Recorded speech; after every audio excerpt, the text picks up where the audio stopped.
Assalamualaikum warahmatullahi wabarakatuh.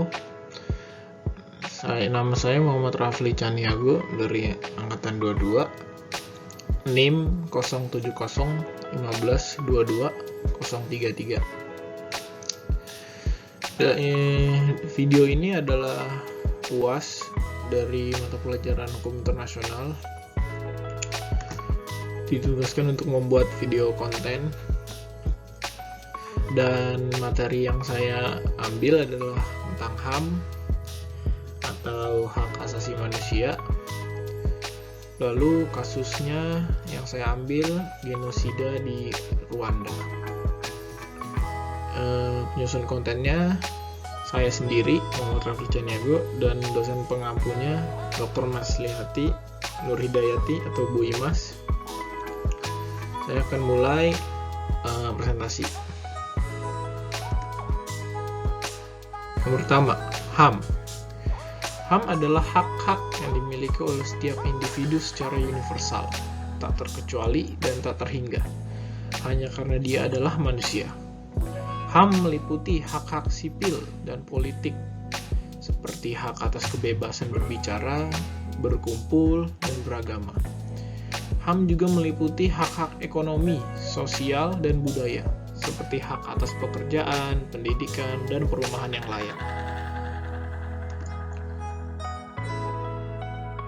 Dalam hukum internasional, konsep HAM dalam hukum internasional mengacu pada pandangan bahwa setiap individu memiliki hak-hak yang sama dan tak terkecuali yang diakui dan dilindungi oleh masyarakat internasional sebagai norma hukum yang harus dipatuhi oleh semua negara. Konsep HAM dalam hukum internasional, kejahatan terhadap HAM dianggap sebagai kejahatan internasional dan harus dihukum oleh pengadilan nasional atau internasional yang berwenang. Hal ini menunjukkan betapa pentingnya pelindungan HAM di tingkat internasional dan upaya pencegahan dan penanganan kejahatan internasional untuk melindungi hak asasi manusia di seluruh dunia.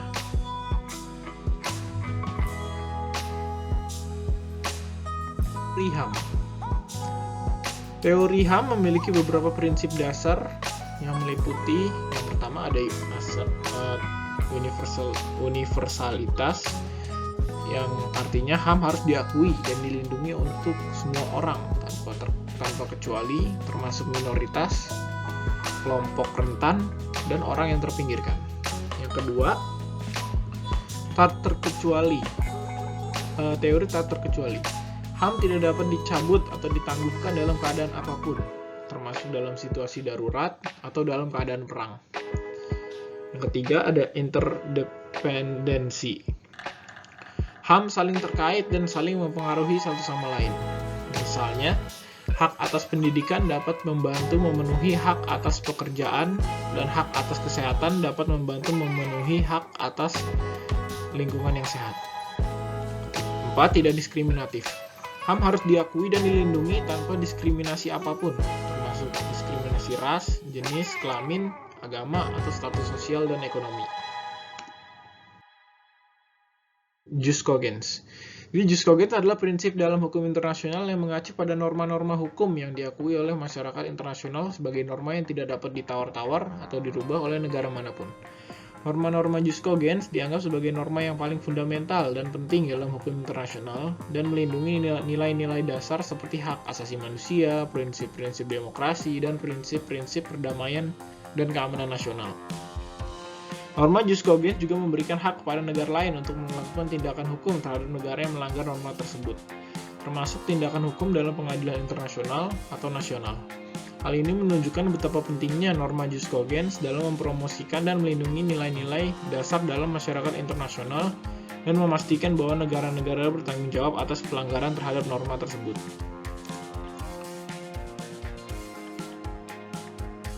Dan HAM saling terkait erat karena banyak norma jus cogens yang terkait dengan pelindungan HAM. Bahkan sebagian besar norma jus cogens yang diakui oleh masyarakat internasional terkait dengan perlindungan HAM dan melarang tindakan yang melanggar hak asasi manusia.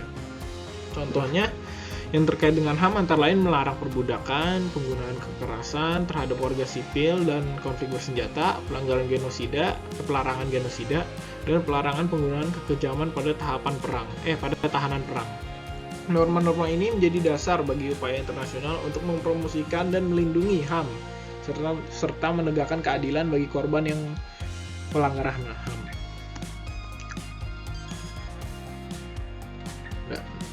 Jadi kasus yang saya ambil di sini untuk tugas ini adalah kasus genosida Rwanda yang terjadi pada tahun 1994 yang saya akan jelaskan dan analisa untuk mengetahui hubungannya dengan HAM dan hukum internasional. Kasus genosida Rwanda terjadi pada tahun 1994 di Rwanda, Afrika Timur. Genosida tersebut terjadi ketika kelompok Hutu yang berkuasa di Rwanda membantai kelompok minoritas Tutsi dan Hutu moderat yang menentang pembantaian tersebut. Genosida Rwanda dipicu oleh penembakan pesawat Presiden Rwanda pada tanggal 6 April 1994 yang menewaskan Presiden Rwanda dan Presiden Burundi yang merupakan Presiden Tutsi. Setelah penembakan itu, kelompok Hutu mulai melakukan pembantaian massal terhadap kelompok Tutsi dan Hutu moderat yang menentang genosida tersebut. Selama 100 hari, sekitar 800.000 orang Tutsi dan Hutu moderat tewas akibat pembantaian tersebut. PBB dan akhir konflik. PBB saat itu memiliki pasukan penjaga perdamaian di Rwanda, yaitu pasukan penjaga perdamaian PBB yang berasal dari negara-negara Afrika dan Belgia. Namun pasukan ini tidak dapat menghentikan pembantaian tersebut. Pada akhirnya pasukan penjaga perdamaian PBB ditarik dari Rwanda dan genosida tersebut berakhir setelah pasukan pemberontak Tutsi, Front Patriotic Rwanda merebut kekuasaan di Rwanda. Setelah genosida tersebut, banyak pelaku genosida yang melarikan diri ke negara-negara tetangga dan beberapa negara Eropa. Namun sejumlah pelaku genosida berhasil diadili di Pengadilan Nasional Rwanda, di Mahkamah Konstitusi untuk Rwanda, dan di pengadilan negara-negara lain. Genosida Rwanda ini merupakan salah satu kasus pelanggaran HAM terbesar dalam sejarah modern karena genosida tersebut dianggap sebagai pelanggaran serius terhadap HAM dan kejahatan internasional, serta telah menimbulkan dampak yang signifikan bagi masyarakat Rwanda dan dunia internasional. Dalam hukum internasional, genosida termasuk dalam kategori kejahatan terhadap kemanusiaan yang dilarang oleh Konvensi tentang Pencegahan dan Penghubungan Kejahatan Genosida yang disahkan oleh Perserikatan Bangsa-Bangsa pada tahun 1948. Konvensi ini menetapkan bahwa genosida termasuk dalam kejahatan internasional dan harus dihukum oleh pengadilan nasional atau internasional yang berwenang.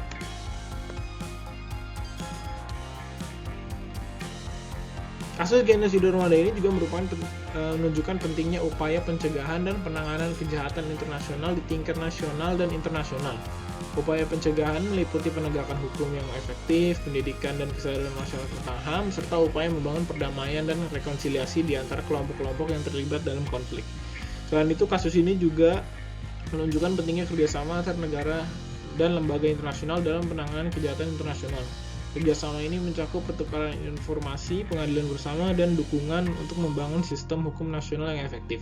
Jadi keseluruhannya kasus genosida Rwanda ini menunjukkan betapa pentingnya HAM dalam hukum internasional dan bagaimana upaya pencegahan dan penanganan kejahatan internasional dapat membantu melindungi HAM di seluruh dunia.